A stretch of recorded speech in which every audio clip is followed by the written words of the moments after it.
Hi everyone, let me introduce myself. My name is Stephanie. I am with Money Matters with Steph. I have just recently listed my first budget template, budget planner on Etsy. This is something that is really near and dear to my heart. I recently purchased, well, not so recently, I guess anymore, but I purchased a house in July of 2019, I believe, at this point. And it was really, really important to me to figure out the correct budget, what was going to work best for my family in order to allocate my money, know exactly where it's going each and every month, and honestly, down to even each and every week. It may seem like a lot to some people to fully track their money in that way and to be so precise and know exactly where every dollar is going. But honestly, it was what kind of helped us to be able to manage our income the best, and to actually be able to save money. Because when you know where your money is going, you are really, at the end of the day, able to save more and more money. And it may seem like a lot to get into, but what I would love to do is share with you guys like the simplest way that I have found to do this and really make it something that's not so scary to start off with. Honestly, I think that the tool that I'm going to show you guys is something that can easily be implemented in January 2025. Start off the new year fresh and really make 2025 about the year of saving, knowing where your money's going, and actually being able to treat yourselves a little bit more. By using this tool, you'll actually see that at the end of the year, you're going to have much more disposable income to go around, and you may actually be able to plan that extra trip or to, buy your kids the newest gaming system that has come out on the market. Treat yourself, go to the spa, buy yourself that new car that you wanted, maybe even. Like, this tool is really going to help you guys be able to see exactly where your funds are going. So I'm going to get into it and show you guys what I've created. So first off, you'll see here that this is a example of my budget planner that is filled out. But what I want to show you guys, because this looks a little bit scary to start off with, I want to show you guys the blank template. So there's really nothing crazy to this template. After searching high and low on Etsy for a template for myself back in the day, what I actually found out was that the templates that I saw had so many graphs and colors and um, tab upon tab upon tab, which was great, and they are great tools, but to me it seemed a little bit overwhelming to start off with. I wanted something that was simple. You input your expenses, your fixed expenses, your debt, things like that to the best of your knowledge, but not a template where you need to jot down each and every purchase that you've made in your month. To me, that felt really, really overwhelming. So this is what I've come up with. How this template works is honestly really, really simple. On the left-hand corner up here, I've created a little grid where you can input your sources of income, whether that be paychecks, side money, side hustles. Sometimes I've seen a lot of people that have gotten into influencing online or even creating products, physical products that they sell on Etsy. It could be anything from, selling items on Marketplace as well, just little side hustles that people have created. This is where you're going to list all of that incoming money. What I ask of people, and what has really worked for them, is that they input basically your base salary. So let's say we're talking about your 9 to 5 or even a part-time job, input your base salary. So here in column A, I would indicate the source of income being whose paycheck are we looking at. So if it's your own, input your name and then input your base salary. So that's without overtime. That's really the least amount of money that you are going to be making in either your week or biweekly if you're paid biweekly. Monthly, it could happen that you're paid monthly, but it's really rare these days. So really your base salary, because you want to be able to know what base amount of money, what's the smallest amount of money that you can get by on to pay all of your bills, your fixed expenses and stuff like that. Any extra money is really going to be that. It's going to be extra money, and you can allocate it as you see fit at the end of the day once all of your bills are paid for. But I really want to mind people to break down their expenses to a weekly level, see how much money they need in order to pay their expenses at a weekly level, and then afterwards, anything left over is left over. It's fun money, or you can even take it and put it into savings if you wish, if that's what you would like to do. But we're really looking at this from a weekly level. So going off of that, in the frequency field here, I would type in either if you're getting paid weekly, like I said, bi-weekly or whatnot. This right here, leftover, you don't touch that right now. The spreadsheet is going to calculate, after you've inputted all of your fixed expenses, how much money you have left over at the end of the day. And I can pretty much guarantee you that this is probably something that you don't know right now. Not many people actually know how much money they have left over at the end of the week. And this may actually surprise you, because you may actually have more money left over than what you think, and some people actually may be shocked and they have less money. That's when you go into the red, that's when you go into debt, in credit card debt and stuff like that. And actually jotting down all of your expenses in the expenses grid here will allow you to see, like, okay, where can I maybe cut some money? Where can I cut some of my spending? Do you have Hulu and Netflix and whatnot, and maybe you could only keep one of them? Like, where can you actually cut money? So we're going to start off first, though, by just filling in this section here. Before I get into inputting all of your different types of expenses, I want to bring your attention to this right here, 2025 financial goals.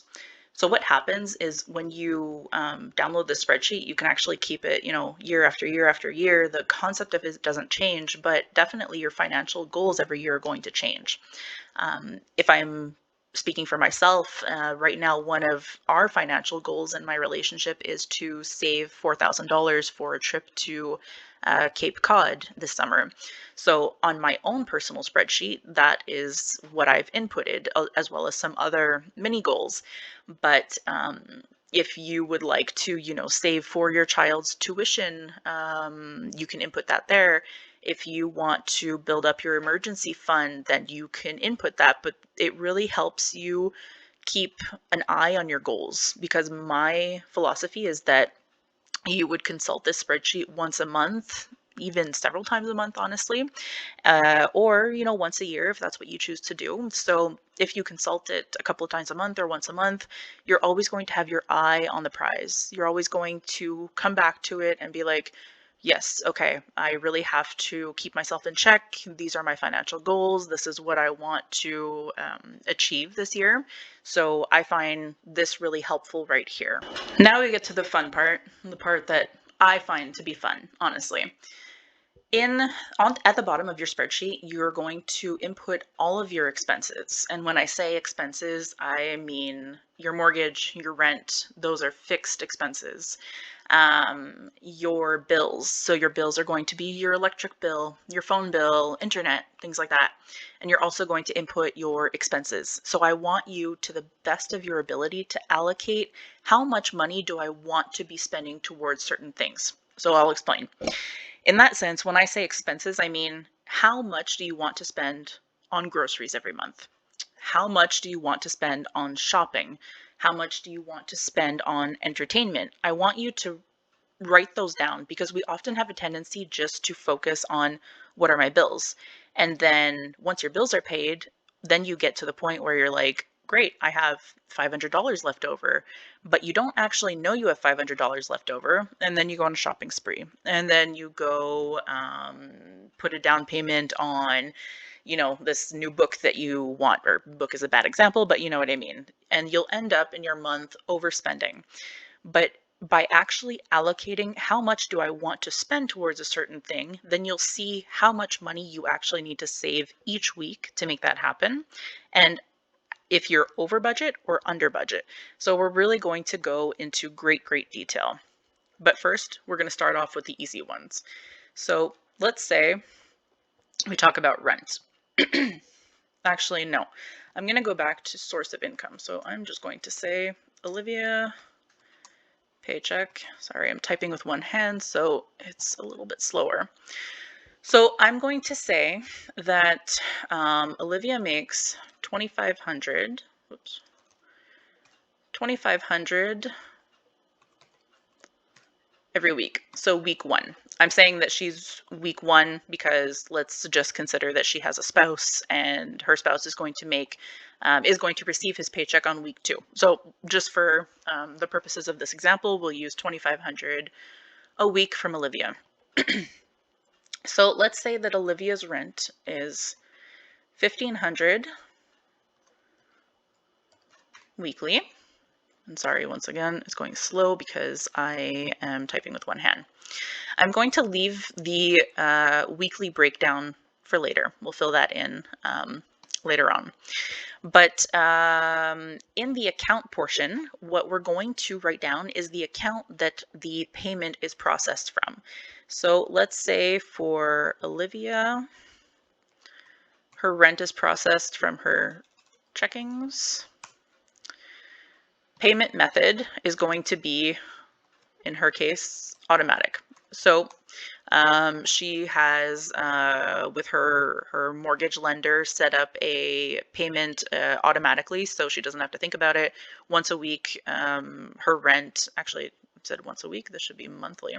So once a month, her rent will come out of her checkings account and she doesn't have to worry about it.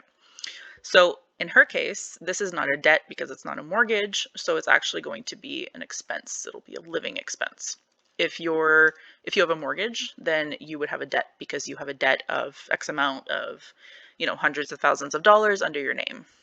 And we'll say that her electric bill is, I don't know, $200 a month. And her electric bill will also come out of her checkings account, but she pays this manually because let's just say her electric company doesn't do automatic withdrawals. So this also, nope, this is a fixed bill. So for the purposes of this video, I'm not going to go through entering each and every example of an expense in the spreadsheet. What I really want to show you though is a finished product. So the finished product will look something like this. So here we have Olivia's paycheck, we have Anthony's paycheck, and then there are fields that you are able to input more sources of income. We also have their 2025 financial goals and all of their expenses here. Once all of your expenses are inputted, there is going to be a calculation that needs to be done in the weekly breakdown column. In the instruction tab below, I've entered all of the different formulas that have to be used, but in the weekly breakdown, you really have to break it down to the weekly level. Let's take, for example, line number 12. So the mortgage is $340.81 a week. It's already broken down to a weekly level because this couple already pays for their mortgage weekly. So you don't have to break it down any further. You know that weekly it will turn out to be $340.81. But let's take the next line, for example. So insurance. So their life insurance, their car insurance, and their home insurance. Olivia and Anthony know that every single month they pay $519 towards their insurance. But we want to know, what does that represent weekly? So in the instructions tab, I have given you the formulas that you need to use.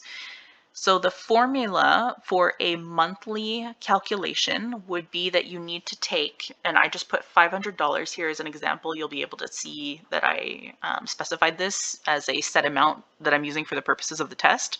So let's say in this case, it's $519. We have to do 519 times 12, so for your 12 months of the year, and then you take that, that number and divide it by 52, so 52 weeks out of the year will give you $119.77 that they need to allocate to their insurance every single week. This is really, really important. It's honestly the most important part of managing your expenses, is breaking it down to a weekly level. So what I suggest to couples, or to people to do is that they need to make sure that every single week off of their paycheck, they're allocating $119.77 towards their insurance. And how do you do that? My suggestion is that you make sure that you are taking $119.77 and putting it in a specific account, or leaving it in a account where, you know, the payment will be automatically withdrawn from, or you can go grab the full amount after the month, like when your bill is due, and you are going to be able to manually pay that bill. But you need to make sure that that money is staying in a certain account. You are not touching it no matter what happens. You are not using that money as fun money. You have to keep that amount of money in an account at the end of the month to be able to pay your insurance. So I've basically jotted down all of the possible basic expenses that a household would have. So I have, you know, phones, electric bill, TV and internet. I go as far as grass maintenance, groceries. I have basically kind of estimated in these last three expenses here how much this couple kind of would want to spend on certain categories. So for them, let's say this couple, their fun in life is renovating their home. They like to do projects. They like to increase the value of their home. They like to decorate it. So I have estimated that this couple will need to put $100 a week aside in order to upkeep their house like they want to. So this allows them to, if they say like in 3 months, hey, let's put some new flooring into the bathroom, they will have a few $1,000s hopefully set away by that point to be able to make that project happen. So when you do that, you're not going and digging into your other fund money or your money that you need to pay your bills for, because all of your bills have been managed here. You know exactly how much you need for those bills, and you are actually going to have that money already put aside. So I did the same thing here for gas. So what I've done is I estimated $500 a month. My suggestion is that you go back into all of your expenses in the past 6 months and actually see what you've spent on gas, because it may be higher at some times of year than other times, because you may go on little road trips. So obviously you're going to be spending more gas money then, but kind of make an average of how much you need to allocate towards gas and put that into your budget as well as groceries. How much do you want to spend on groceries? This is your time to say, I don't want to spend more than $100 a week. This spreadsheet will actually allow you not to go over that, because you're giving yourself a goal of, I don't want to spend more than 100. So here, by indicating it on this spreadsheet, this is what, you know, allows you to not go over that. You know exactly what you want to spend and what you don't want to spend with this spreadsheet. Once all of your expenses are inputted here, this is the really most important part. You're going to see that these fields up here in the leftover money section are populated automatically. So when you double click on this, you'll see that it takes, for this example, Olivia's paycheck of $19.50 a week, and it will reduce the total expenses per week. This is all in weeks as a unit, and it will give you $39.20 left over. So you're able to see how much money you actually have left over at the end of the day. And remember, this is before overtime hours. This is really your base salary.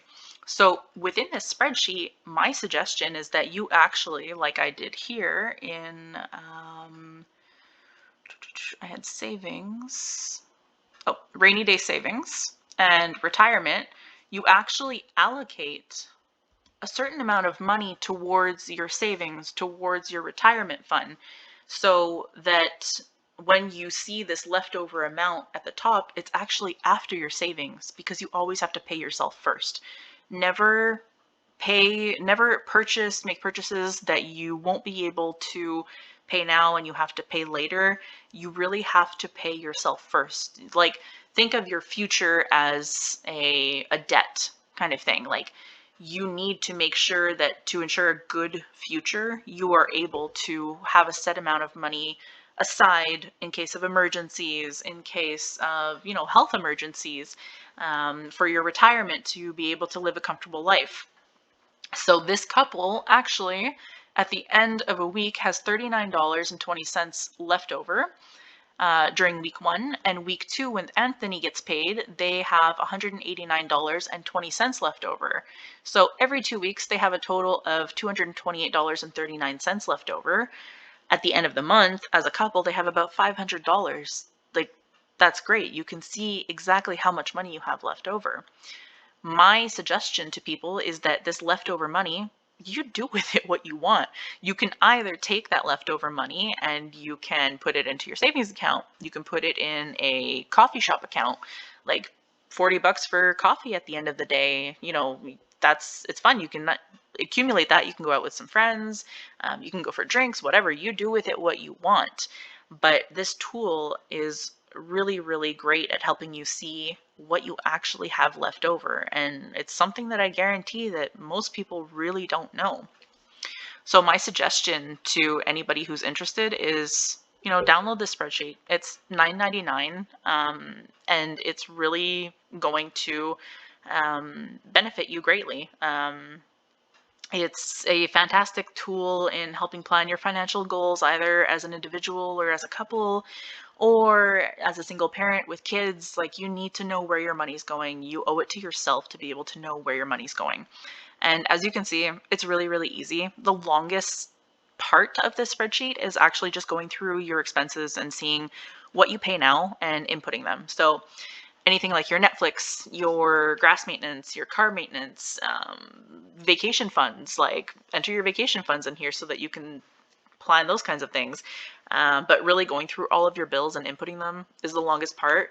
But it honestly, in all reality, shouldn't take you more than an hour to come up with your ideal budget and to be able to finally get a grasp over your finances and be in control of them, because there's nothing worse than not being in control of your own finances. So what my listing shares on Etsy is the blank spreadsheet like this, as well as an example of a filled in spreadsheet, as well as the instructions that you need. And you can always reference back this YouTube video if ever you have any questions. If anybody has any comments or questions for me, please feel free to comment in the comments of this video, and I will get back to you as soon as I can. I'm really hoping that this spreadsheet can make a difference in your 2025 financial goals and even moving forward. This is a lifelong tool, and I'm really, really excited to be able to share this with you guys.